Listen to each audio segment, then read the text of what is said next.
యువతకు 20 లక్షల ఉద్యోగాల కల్పనే లక్ష్యంగా కూటమి ప్రభుత్వం పనిచేస్తుంది. ఉగాది పర్వదినాన జాబ్ క్యాలెండర్ విడుదల చేయడంతో నిరుద్యోగ యువత ఆనందంగా ఉన్నారు. మొల్లి పెంటిరాజు ఉగాది పర్వదినాన రాష్ట్ర ప్రజలకు ముఖ్యంగా నిరుద్యోగ యువతకు ఒక శుభవార్త వచ్చేలా కూటమి ప్రభుత్వం జాబ్ క్యాలెండర్ ప్రకటించింది. ఈ సందర్భంగా విశాఖ జిల్లా తెలుగు ఆధ్వర్యంలో జిల్లా తెలుగు యువత ప్రధాన కార్యదర్శి మొల్లి పెంటిరాజు ముఖ్య అతిథిగా విశాఖ జిల్లా గాజువాక నియోజకవర్గం కొత్త గాజువాక కూడలి వద్ద వందలాది నిరుద్యోగ యువతతో టపాకాయలు కాల్చి మిఠాయిలు తినిపించి నారా లోకేష్ గారు ముఖ చిత్రాలు వేసుకుని సంబరాలు జరుపుకున్నారు.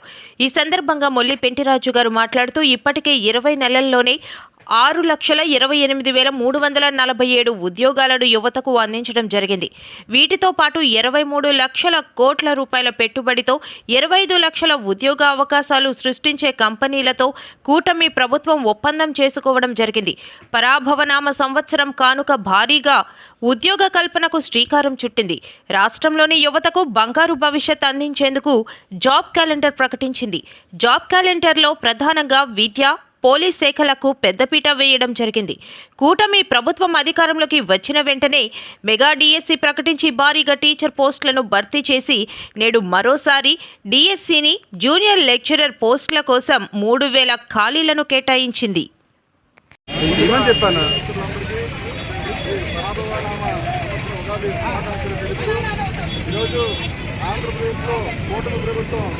ఉగాది కానుకగా నిరుద్యోగులకు జాబ్ క్యాలెండర్ని సుమారు 10,060 ఉద్యోగాలతో కొత్తగా జాబ్ నోటిఫికేషన్ రిలీజ్ చేయడానికి ఈరోజు రాష్ట్ర మంత్రివర్యులు నారా లోకేష్ గారు ప్రకటన విడుదల చేశారు.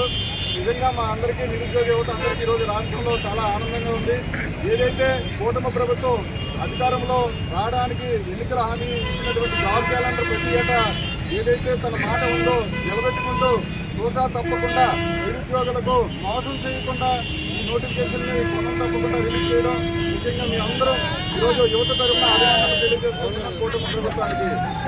ఏదైతే ప్రధానంగా పోలీస్ శాఖలో అయితే కానిస్టేబుల్ ఉద్యోగాలు కానీ అలాగే 400 ఎక్సైజ్ కానిస్టేబుల్ ఉద్యోగాలు, గ్రూప్ 1, గ్రూప్ 2 డిఎస్సి నోటిఫికేషన్ అలాగే ప్రభుత్వ ఉద్యోగాలన్నింటినీ కూడా ఈరోజు notification calendar date to date release చేయడం, అలాగే క్రమం తప్పకుండా నోటిఫికేషన్ జారీ కానీ ఎగ్జాము పరీక్ష నిర్వహణ కానీ అలాగే ఫలితాలు కానీ ఎటువంటి ఆటంకం కలగకుండా ఈ క్యాలెండర్ని విడుదల చేయడానికి నారా లోకేష్ గారు మంచి నిర్ణయంతో ఈరోజు యువతకి మంచి గుడ్ న్యూస్ని అందించారని తెలియజేస్తూ, అలాగే రానున్న కాలంలో అనేక పరిశ్రమలు అంటే గత 20 నెలల పాలన గడిచిన 20 నెలల పాలనలో సుమారుగా 2 లక్షల ఉద్యోగాల వరకు క్రియేట్ చేశారు. అలాగే మనకి గూగుల్ కంపెనీ కానీ అదానీ డేటా సెంటర్ కానీ అలాగే రేపు 23న శంకుస్థాపన చేయనున్న అనకాపల్లి జిల్లాలో ఆర్ఎస్ఎల్ మెటల్ విశాఖ ఉక్కు స్టీల్ ప్లాంట్ ద్వారా కానీ ఇలాగా ప్రత్యక్షంగా పరోక్షంగా యువతకి ఉద్యోగ అవకాశాలు ఆంధ్రప్రదేశ్లో ఉన్న యువతను దృష్టిలో పెట్టుకొని ఈరోజు పరిశ్రమలను స్థాపిస్తున్నారు.